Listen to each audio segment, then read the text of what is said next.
जय मां विंध्यवासिनी, हर हर महादेव। आप सभी का स्वागत है।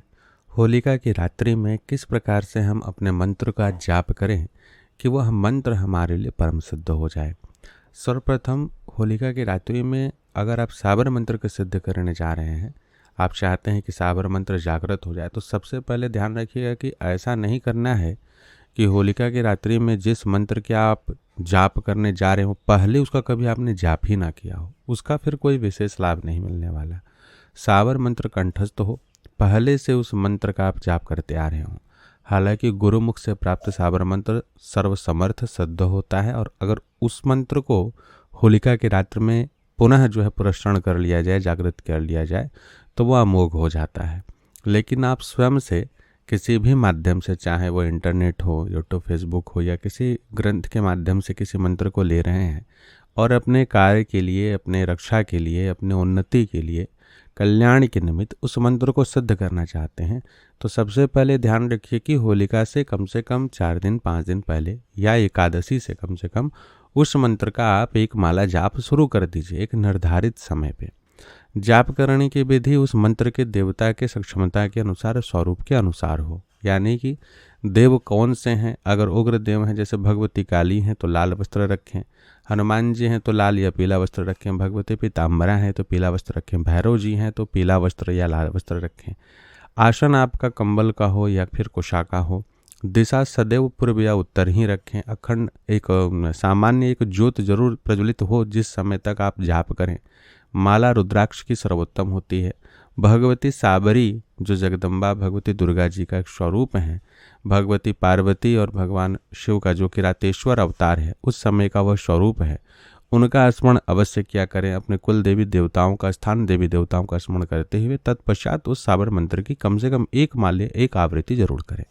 108 बार उस मंत्र का जाप करें। इससे क्या होगा कि जो 3-4 दिन का समय आपके हाथ में है उसमें मंत्र कंठस्थ भी हो जाएगा और पहले से आप उसका जाप शुरू भी कर दिए रहेंगे। अब होलिका के रात्रि में 2 कार्य आपको करने हैं। देखिए, यह तो अग्निदेव को वरदान है कि वो जिन चीज को भी स्पर्श कर देंगे वह चीज शुद्ध हो जाएगी। इसी कारण से जप की माला जो होती है, जिनको कि धागे में पिरोया गया है, सूतक पातक जब पड़ता है घर में और साधक जब अपनी साधना को पुनः आरंभ करता है, तो उस समय माला की शुचिता को, शौचिता को दूर करने के लिए भी अग्नि स्पर्श कराने का प्रावधान है। कपूर की अग्नि प्रज्वलित करके अग्निदेव का ध्यान करते हुए और उसमें माले को हल्का सा स्पर्श कराते हुए पार किया जाए तो माला शुद्ध हो जाएगा उनके स्पर्श मात्र से। होलिका के समय में जो सबसे पहला काम यह है कि जब भी आप जाप शुरू करें तो होलिका दहन, चाहे वो रात के 7 बजे हो, 9 बजे हो, 12 बजे हो, 2 बजे हो, लेकिन आपको जो जाप शुरू करना है उसमें मध्य रात्रि अवश्य आ जाए, यह ध्यान रखना है।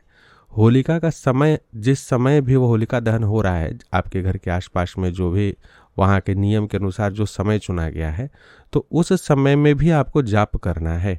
मान लेते हैं कि 9 बजे का समय है होलिका दहन का, उदाहरण के लिए, तो आप 8:30 बजे से बैठ जाएंगे, 9:30 तक आप जाप करेंगे। होलिका दहन का समय आ जाएगा पूरा उसी के भीतर।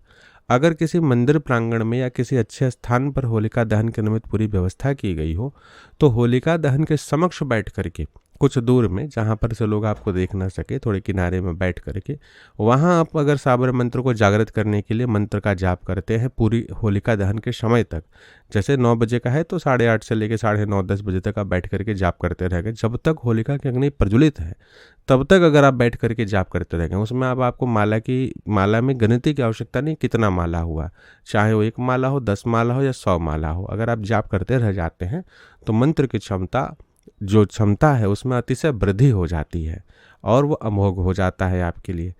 तीसरी जो सबसे महत्वपूर्ण बात है वह यह है कि होलिका दहन के समय में अपने घर का जो भी अन्न बना हो, अन्न जो भी शाम के समय, रात के समय भोजन में पकवान तैयार हुआ हो, आप जब जाप कर रहे होते हैं तो जाप करने के पश्चात या जाप करने से पहले का ही समय अगर आपका होलिका दहन का है तो उस समय पहले से ही जा करके उस अग्नि में, जहाँ अग्नि प्रज्वलित होने वाली है, उसमें अपने घर का नैवेद्य आदि अर्पित करके आएँ।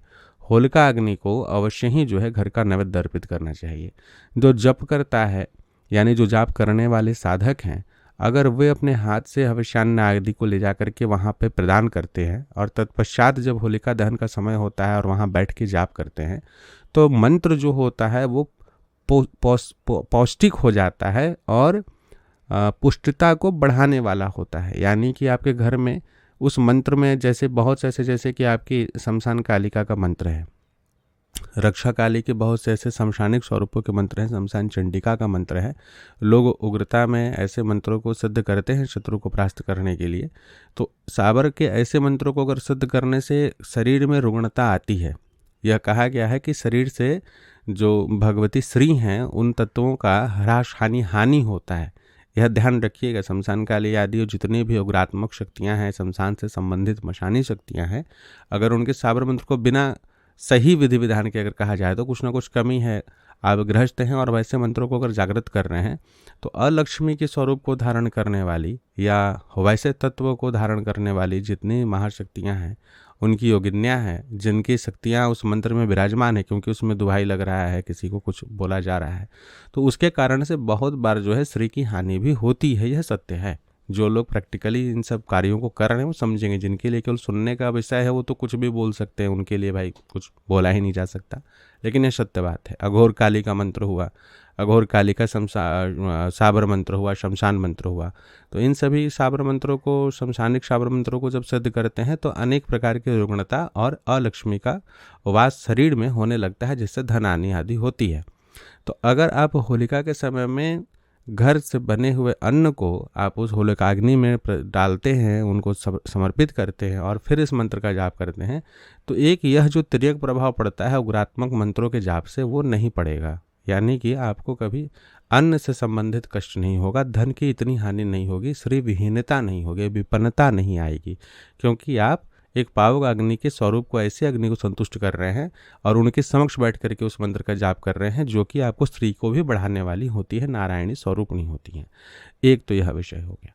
अब इसके पश्चात है कि जब होलिका दहन पूर्ण हो जाता है, ध्यान देंगे, जब दहन पूर्ण हो गया है, अग्नि अभी हल्की फुल्की प्रज्वलित है, राख पूर्ण रूप से अभी हुआ नहीं है, तो जलती हुई अग्नि, अंतिम अग्नि जो बिल्कुल अब बुझेगी तब बुझेगी, ऐसी अवस्था जब हो गई रहती है, ऐसे समय में आप वहीं पर आप अपने आँख के समक्ष देख रहे हो, ऐसे समय में जब तक अग्नि अभी रहे, उसी समय का निकाला हुआ राख जो है वो आप अपने मस्तक पर, अपने हृदय पर, अपने दोनों छातियों पर, इन सभी स्थानों पर, अपने नाभि आदि पर भगवान का स्मरण करते हुए अथवा जिस मंत्र का आप जाप कर रहे थे उसी मंत्र का जाप करते हुए अपने सभी शरीर पे लगाएं, तो उससे वो मंत्र पूर्ण शक्ति के साथ आपके सूक्ष्म शरीर में प्रतिष्ठित हो जाता है।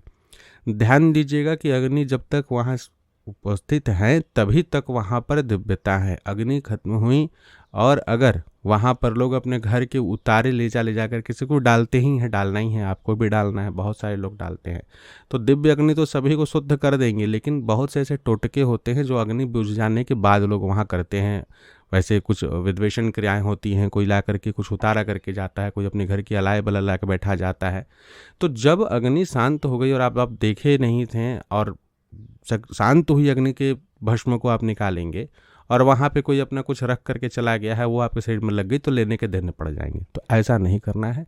प्रज्वलित अग्नि जब रहे जब तक, उसी बीच में, उसी समय में आपको वहाँ पे, जैसे हम लोग हवन करते हैं तो लास्ट में जो है अग्नि कोण से थोड़ा सा जो है निकाल करके अग्नि और फिर मस्तक आदि पे लगाया जाता है ओंकार आदि मंत्रों से। ठीक उसी प्रकार से आपको करना है होलिका अग्नि पर भी। लेकिन ध्यान देंगे जब लोग वहाँ से चले गए हैं, कोई टोकने वाला ना हो, ऐसे समय में कोई आकर के वहाँ कुछ कर रहा है और आप बैठे थे, आपका मंत्र माला जब पूर्ण नहीं हुआ है, अग्नि बुझ गई, कोई आके अपना कुछ उतारा करके गया, कुछ लोग शराब भी ढाल देते हैं, बहुत सारी क्रियाएं करते हैं। तो ऐसी परिस्थिति में फिर आप यह काम ना करें। अगर शुद्धता से होता है तो आप करते हैं तो अवश्य ही आपको इसमें लाभ मिलता है।